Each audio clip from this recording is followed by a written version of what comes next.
Following the European Union's decision to punish its many citizens for the greed and fallacious investments of the few banks, the Slovenian government has also jumped on the austerity bandwagon. Saving money at any cost seems to be the golden rule for our complacent politicians. The financial cuts have been strict and harmful, but worst of all, they cut into the lives of the most vulnerable, the children. While most barely watched the discriminating behavior, we at Studio Marketing JWT Ljubljana could not just stand by. One morning, our co-worker Dunja sent us a shocking email telling us about hungry children who are actually being pulled out of lunch lines because their parents cannot afford to pay for their school meal, with a call to action.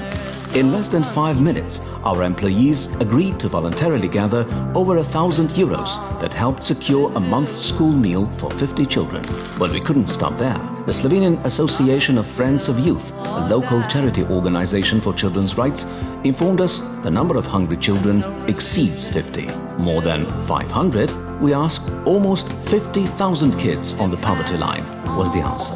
So, we put together a video showing how easy and effective our donation was to encourage others to join our cause.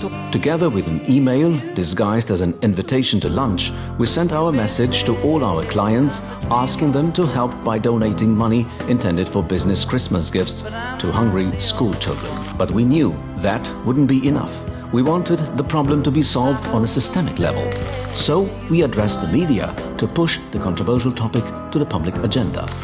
Free web banners, print ads, radio ads, billboards, badges, e-signatures, Christmas cards and numerous PR articles made sure our words would echo throughout the country. A website, a Facebook page and a Twitter profile had also been created.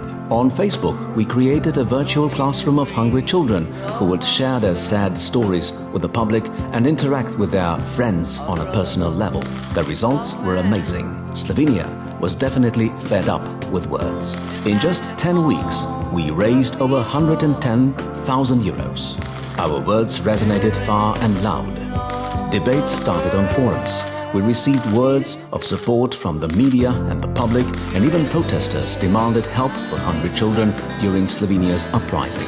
And most importantly, on December 28, 2012, Slovene Parliament confirmed a new law which lowers the bar for subsidized meals to include more children. Our goal, that from September 2013 onward, there would be no more hungry children in Slovenian schools, was achieved much sooner than expected. Thank you.